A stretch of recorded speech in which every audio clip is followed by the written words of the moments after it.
Friends, myself, Assistant Teacher Mahendra Patil from KBH Vidyalay and Junior College Malegaon.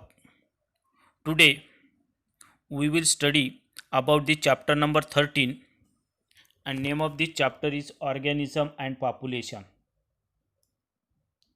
So, listen about some of the basic terms included in the chapter. Firstly, I am going to explain ecosystem. There is question arise on this topic. Define ecosystem or what is ecosystem? An ecosystem is a geographic area where plants, animals and other organisms as well as weather and landscape work together to form a bubble of life. All plants and animals in a particular area considered together with their surroundings, that is ecosystem. एखाद्या क्षेत्रातील सर्व प्राणी वनस्पती त्यांच्या वातावरणासहित पारिस्थितिक व्यवस्था म्हणजेच परिसंस्था म्हणजेच ecosystem. Ecosystem contains biotic as well as abiotic factors includes the plants, animals and other organism. परिसंस्थेत जैविक आणि अजैविक घटकांचा समावेश होत असतो.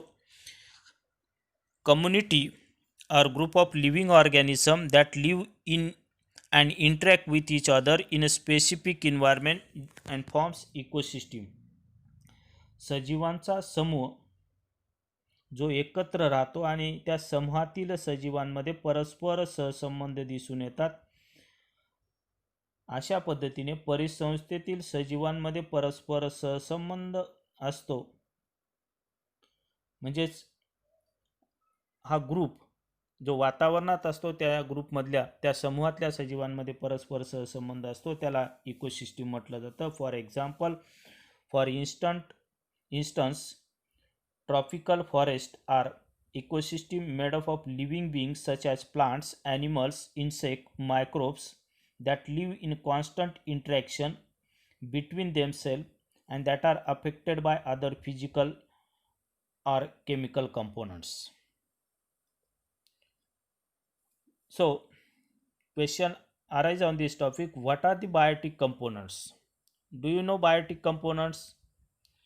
So, listen. The biotic components of ecosystem are living organisms like animals, plants, birds, fungi and other similar organisms. प्राणी, वनस्पती, सूक्ष्मजीव, कवकवर्गीय सूक्ष्मजीव आणि त्यासारखे काही सजीव अनेक सजीवांचा जैविक घटकांमध्ये समावेश होत असतो. त्यानंतर abiotic components water, air, soil, sunlight and minerals these are the abiotic components. हवा, पाणी, माती, सूर्यप्रकाश, मूलद्रव्य हे अजैविक घटक परिसंस्थेतील अजैविक घटक आहेत. Thus, the natural world around us shows diversity of different forms and complexity of relations. Natural world around us shows diversity of forms and complexity of relations. नैसर्गिक वातावरणात जैवविविधता आणि गुंतागुंतीचे सहसंबंध दिसून येतात.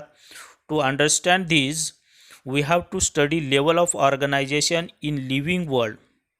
नैसर्गिक वातावरणातील जैवविविधता आणि गुंतागुंतीचे सहसंबंध अभ्यासण्यासाठी ते समजून घेण्यासाठी आपल्याला लेवल ऑफ ऑर्गनायझेशन सजीवांमध्ये परिसंस्थेत वातावरणात असणारं सजीवांमधलं लिव्हिंग वर्ल्डमधलं लेवल ऑफ ऑर्गनायझेशन समजून घेणं गरजेचं आहे. Level of organization is like as the macromolecules come together that form cell and many number of cells aggregate together forms a group of cell that is tissue. The tissues organize to form organs. Many organs come together and forms individual organism. The organism, group of animals or group of organism belong to the same species forming a group. That group is population. Many group of organism of different species, group of organism of same species forming population, and many populations, many groups come together forming a communities. Communities means group of livings of different species live together in an environment and forming a large group, that is community. Communities come together and leads to the formation of ecosystem, and finally ecosystems come together. अनेक परिसंस्था एकत्र येऊन large units तयार होतं. परिसंस्थेतलं वातावरणातलं त्याला biome असं म्हटलं जातं. अशा पद्धतीने सूक्ष्म घटक एकत्र येऊन पेशी तयार होते. अनेक पेशी एकत्र आल्या तर ऊती तयार होते. अनेक ऊती एकत्र आल्या तर अवयव तयार होतो. अनेक अवयव एकत्र येऊन त्यापासून एक सजीव सजीव तयार होतो. आणि एकाच जातीच्या सजीव ज्यांच्यामध्ये इंटरब्रीडिंग असतं त्या सजीवांचा ग्रुप म्हणजे त्यापासून समूह तयार होतो. अनेक समूह सजीवांपासून आणि समूहापासून परिसंस्था आणि शेवटी बायोम तयार होत असतं. So that is about the ecosystem. Then listen about the next term, that is ecology. So ecology is the study of interaction among the organism and between organism and their physical factors. That is ecology. So ecology is the study of interaction among the organism and between the organism and their physical factors. That is about ecology. Ecology is simply defined as it is study of interrelationship or study of relationship between living organism including human and their physical environment. Ecology is a branch of science which deals with study of relationship between organism including human and their physical environment. वातावरणातील सजीवांमधील परस्पर सहसंबंध आणि त्यांचा वातावरणातील भौतिक घटकांशी असणारा सहसंबंध यांचा अभ्यास करण्याची शास्त्राची शाखा त्याला इकॉलॉजी असं म्हटलं जातं. So ecology is branch of science that deals with relationship between organism with one another and their physical surrounding. वातावरणातील सजीवांचा परस्पर आणि वातावरणाशी असलेला सहसंबंध, वातावरणातील घटकांशी असलेला सहसंबंध यांचा अभ्यास करणारी शाखा इकॉलॉजी असं म्हटलं जातं. शास्त्राच्या ज्या शाखेत सजीवांच्या परस्पर सहसंबंध आणि वातावरणातील घटकांशी सहसंबंध यांचा अभ्यास केला जातो त्याला पर्यावरणशास्त्र म्हणजेच इकॉलॉजी असं म्हटलं जातं. So the word ecology derive from the two different words eco and logos. या दोन शब्दांपासून इकॉलॉजी हा शब्द तयार झाला. इको म्हणजेच बाह्य वातावरण, सजीवांचा परस्पर सहसंबंध, आणि लॉगस म्हणजे स्टडी, वातावरणातील सजीवांचा परस्पर सहसंबंधांचा अभ्यास करणारी शाखा त्याला इकॉलॉजी असं म्हटलं जातं. इकॉलॉजी ही टर्म पहिल्यांदा रिटर या शास्त्रज्ञाने वापरली. The term ecology was first use by Ritter but later Haeckel introduce the term ecology. Ecological grouping of organism is ecological hierarchy. परिसंस्थेतील जे ग्रुप्स असतात म्हणजे इकॉलॉजिकल ग्रुपिंग ऑफ ऑर्गॅनिझम, परिसंस्थेत सजीवांचे जे ग्रुपिंग असतं त्याला इकॉलॉजिकल हायरार्ची म्हटलं जातं. So ecological grouping of organism is called as ecological hierarchy. There are 4 sequential levels with increasing complexity of ecological organization. Ecological hierarchy मध्ये 4 सिक्वेन्शियल लेवल्स दिल्यात. These levels are with increasing complexity of ecological organization. या levels मध्ये कॉम्प्लेक्झिटी increase होत जाताना दाखवली. त्यातली पहिली level दिले ऑर्गनायझेशन, दुसरी दिले पॉप्युलेशन, तिसरी कम्युनिटी आणि चौथी biome. So listen about the all four sequential level with their increasing complexity of ecological organization. Firstly, listen about organism. First level organism, second level population, third one community, and fourth one biome. So listen about organism. Individual organism is a basic unit of ecological hierarchy. Ecological जे grouping असतं परिसंस्थेत वातावरणात त्यालाच ecological hierarchy दिले. यामध्ये 4 sequential level दिल्यात. कॉम्प्लेक्झिटीनुसार, गुंतागुंतीच्या रचनेनुसार 4 हे इकॉलॉजिकल ऑर्गनायझेशनच्या 4 लेवल दिल्यात. पहिली ऑर्गॅनिझम दिले. ऑर्गॅनिझम म्हणजे individual organism is the basic unit of ecological hierarchy. या इकॉलॉजिकल ग्रुपिंगचं पहिली लेवल ऑर्गॅनिझम म्हणजे सजीव. An organism is fully adapted to environment. So individual organism is a basic unit of ecological hierarchy. Then second, population. Organism of same type or same kind living in a geographical area constitute population. So group of individuals of same species living in a same area, living in a geographical area, that is population. एकाच ठिकाणी राहणाऱ्या एकाच प्रजातीतल्या सजीवांचा समूह त्याला population असं म्हटलं जातं. ऑर्गॅनिझम पहिली लेवल आणि दुसरी लेवल समूह म्हणजे ज्या सजीवांमध्ये इंटरब्रीडिंग असतं अशा एकाच प्रजातीतला समूह एका विशिष्ट ठिकाणी राहतो त्याला समूह किंवा पॉप्युलेशन म्हणतात. त्यानंतर पॉप्युलेशन्स अनेक समूह एकत्र आले की कम्युनिटी तयार होते. म्हणजे तिसरी लेवल दिली community. Several populations of different species in a particular area constitute community. So it is ecological category next to population. Population नंतर येणारी कॅटेगरी म्हणजेच community. Several populations of different species in a particular area forming a community that interact with one another in several ways. अनेक समूह जे वेगवेगळ्या प्रजातीचे समूह असतात त्या एखाद्या विशिष्ट एरियामध्ये राहतात आणि त्यापासून जी परिसंस्था तयार होते. या परिसंस्थेत सजीवांमध्ये आणि सजीवांच्या वातावरणातील घटकांशी परस्पर सहसंबंध दिसून येतो. त्यानंतर चौथी लेवल दिली biome.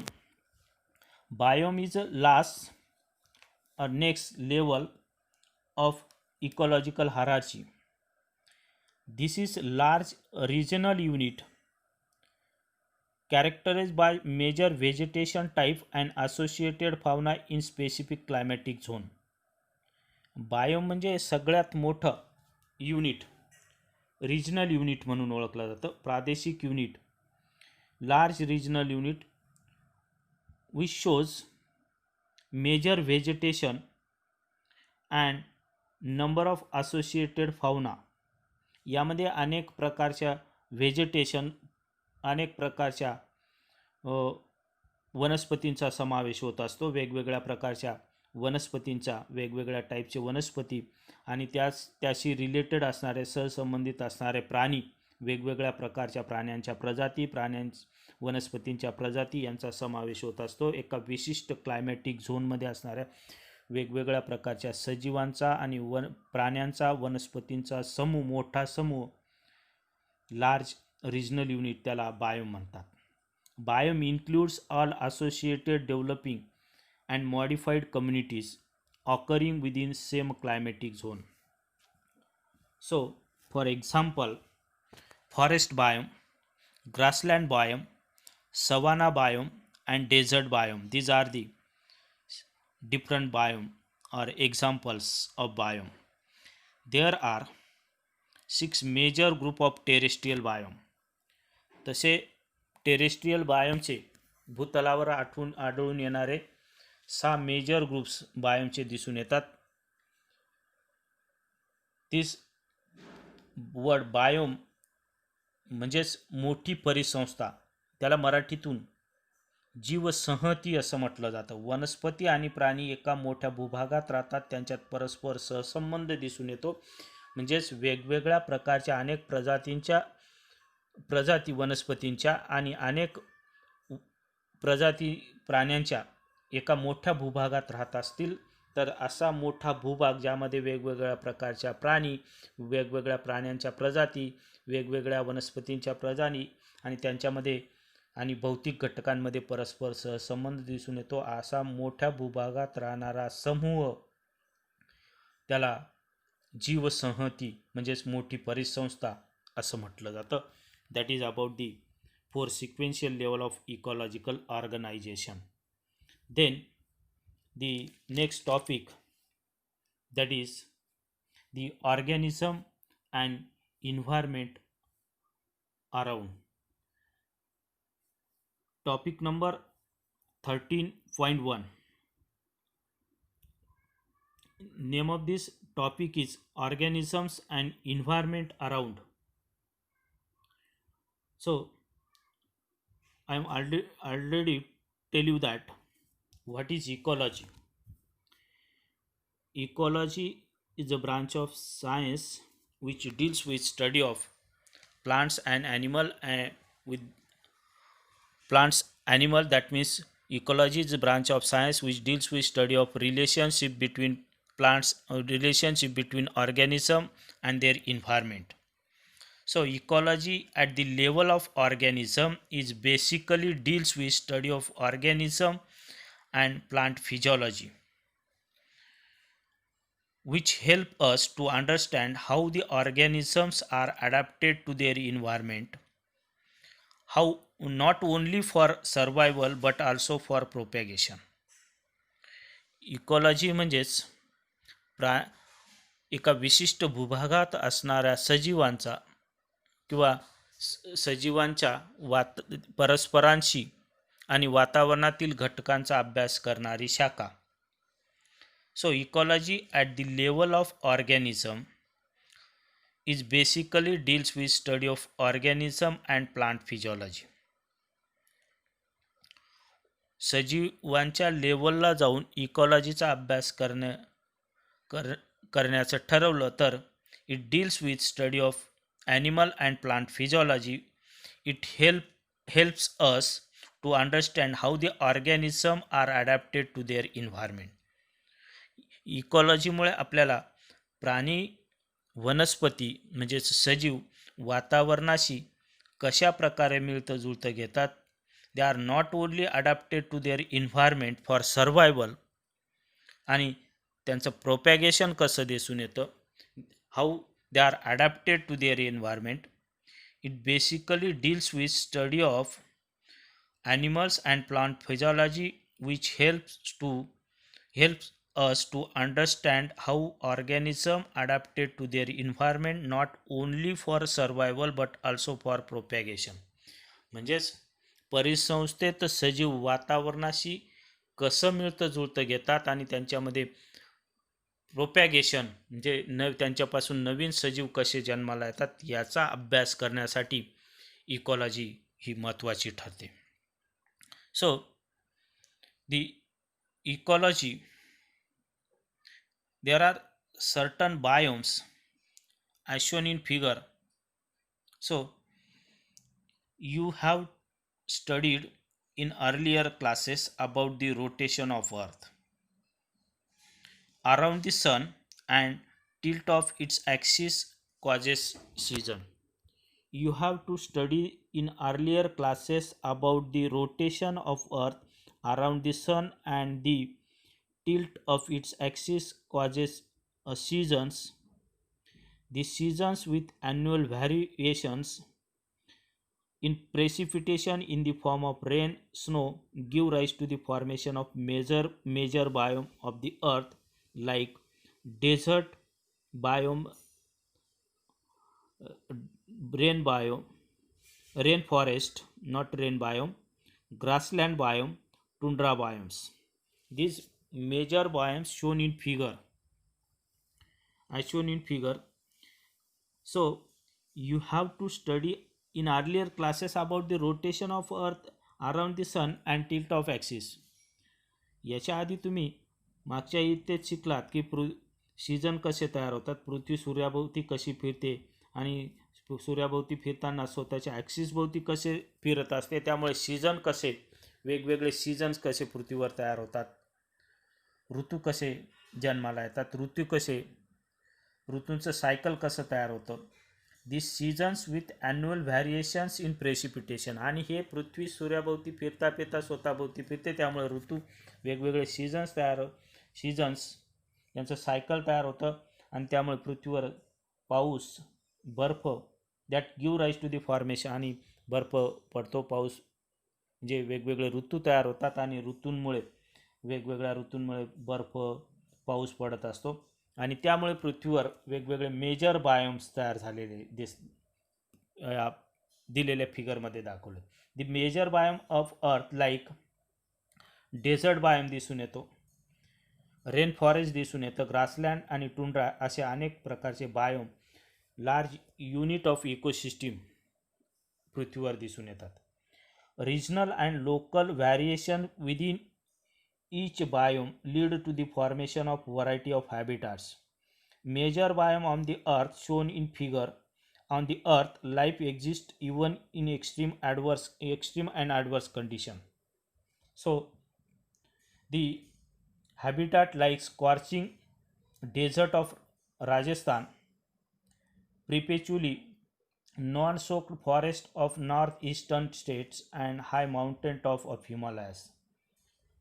So on earth, life exists even in adverse climatic conditions. Habitat like scorching desert of Rajasthan, non-soaked forest of northeastern states, and highest mountain top of Himalayas.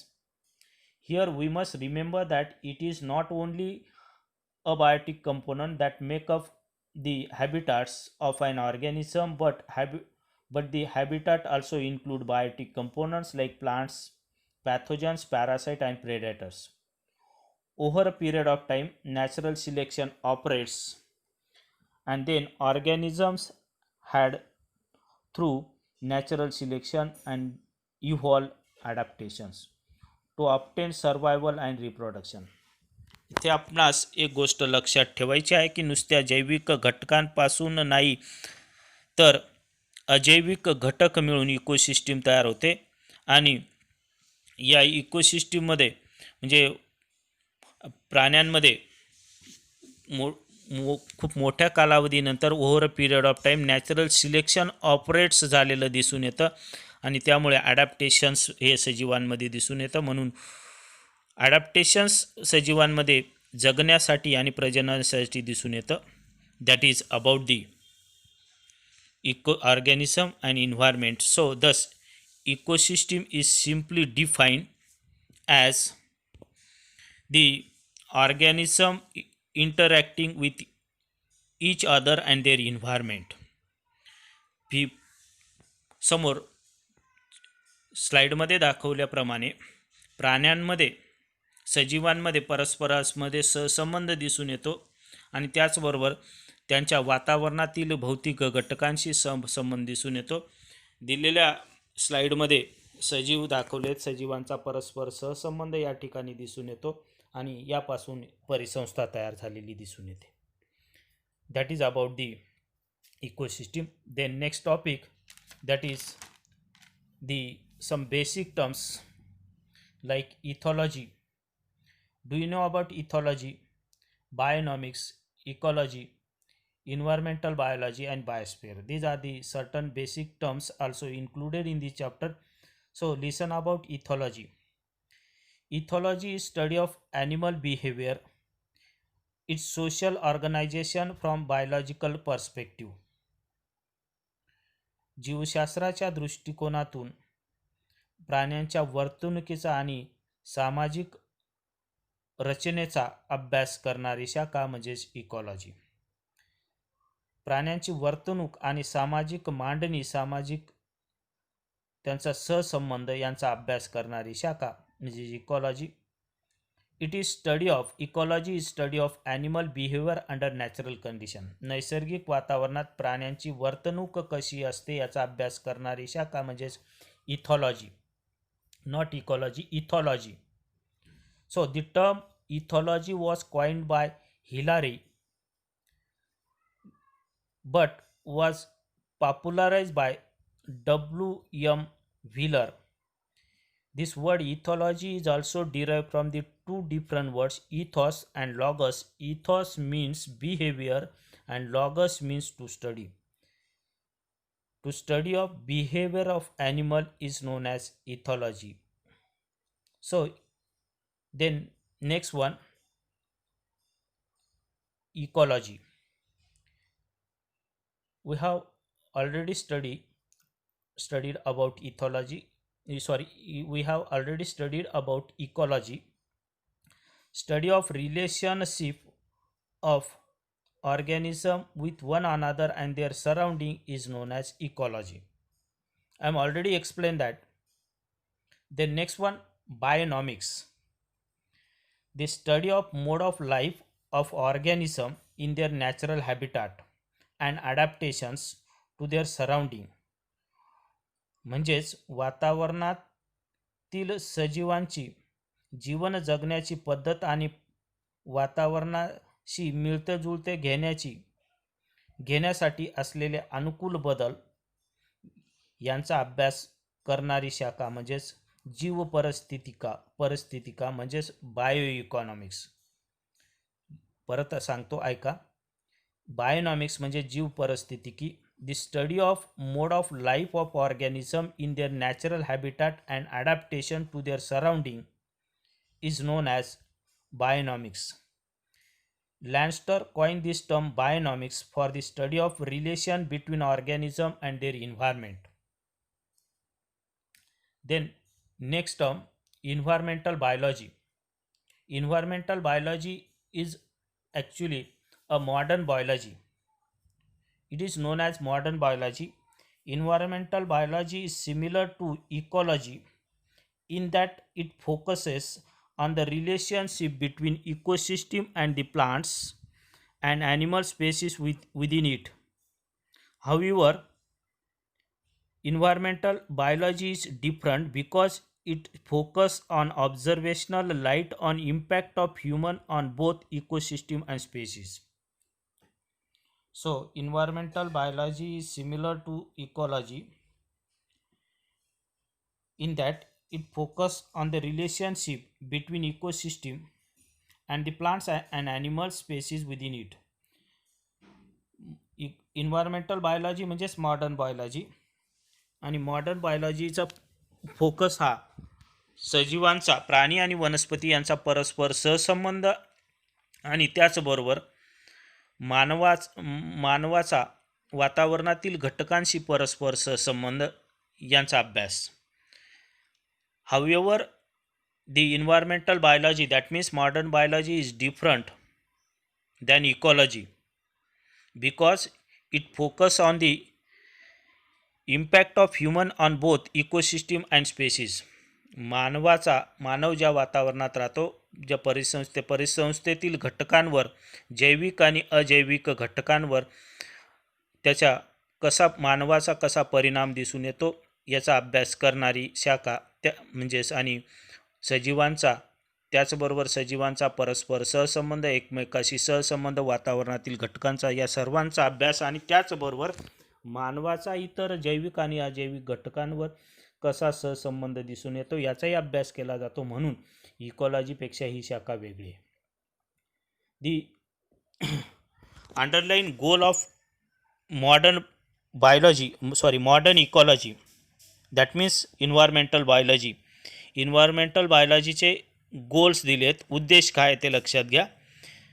First goal of environmental biology to learn more about how natural environment work.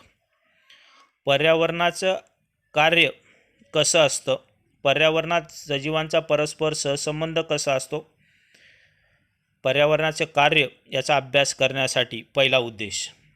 दुसरा दिला how human affects होमिओस्टेसिस of ecosystem. मानवाचा वातावरणातील संतुलनावर काय परिणाम होतो त्याचा अभ्यास करणं हा एक उद्देश आहे. आणि नंतर पुढचा उद्देश दिला आहे it bring about awareness about the environment among the people.